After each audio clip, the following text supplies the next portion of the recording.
Right. చెరువులు జనవనరులను ఆక్రమించి నిర్మించిన కట్టడాలపై కొరడా చల్పిస్తున్న హైడ్రాపై తెలంగాణ హైకోర్టు తీవ్రస్థాయిలో ఆగ్రహం వ్యక్తం చేసింది.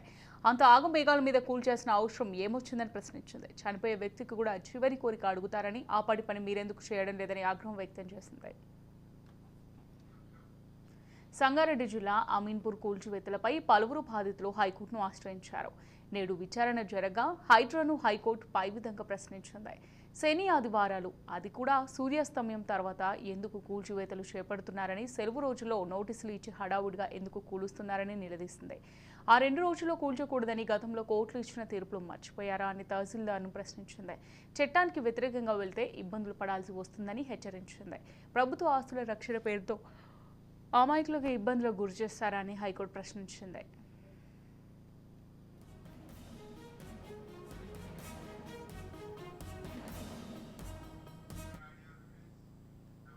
కోర్టు అడిగిన ప్రశ్నలకు మాత్రమే సమాధానం ఇవ్వాలని హైడ్రా కమిషనర్ రంగనాథ్ను న్యాయస్థానం కోరింది. రాజకీయ నాయకులు, ఉన్నతాధికారులు చెప్పారని, అక్రమంగా ముందుకు వెళ్లొద్దని సూచించింది.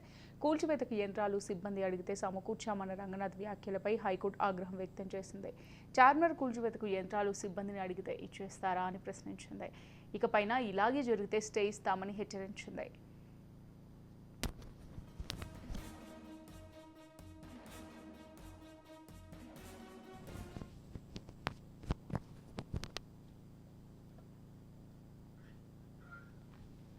అమీన్పూర్ తహసీల్దార్ హైడ్రా కమిషనర్ తీర్పుపై అసంతృప్తి వ్యక్తం చేసిన హైకోర్టు ఒక్క రోజులో హైదరాబాద్ను మార్చాలనుకోవడం సరికాదని హితవు పలికింది.